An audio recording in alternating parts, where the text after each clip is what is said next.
Presented by DNS Entertainment.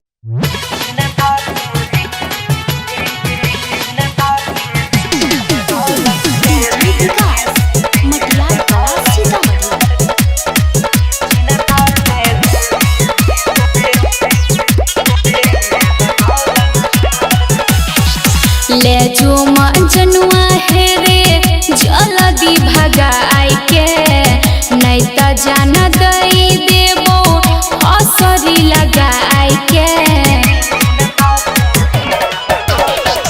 ले जो जनुआ है रे जल्दी भगाई के नहीं त जान दई देबो असरी लगाई के।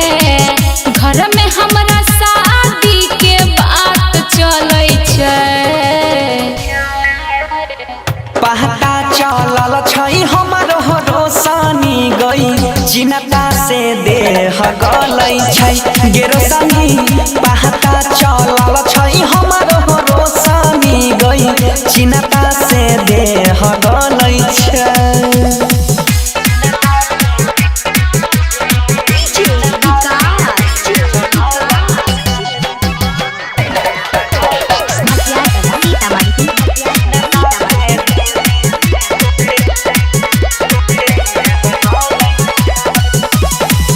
करे छै प्यार किया बनै छी कठोर रे। कइने रही वादा हम ही जइबो तोरा घर रे।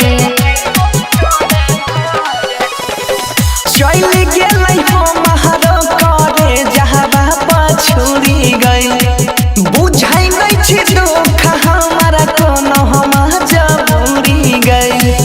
गाँव घर के लोगवा देखी देखी जलै छै,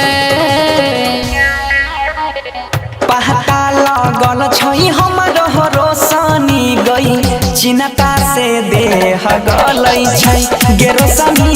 पहता चलल छै जब से हमरो गई चिन्ता से देह गलै छै।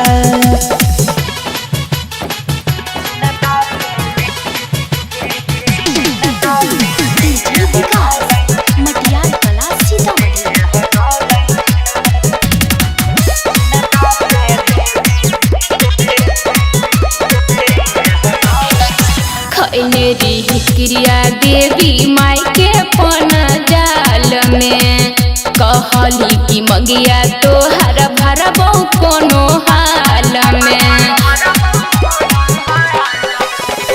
साथ नहीं देलकै हो मरई हो तोह कदीर के देखली है फोटो तोरे छौई करे जब चीर के। होई छै हमरा डर जब जब दिन ढलै छै, पहता चलल छै गे महनी सब के चिन्ता से देह गलै छै गे रोशनी। देखल ना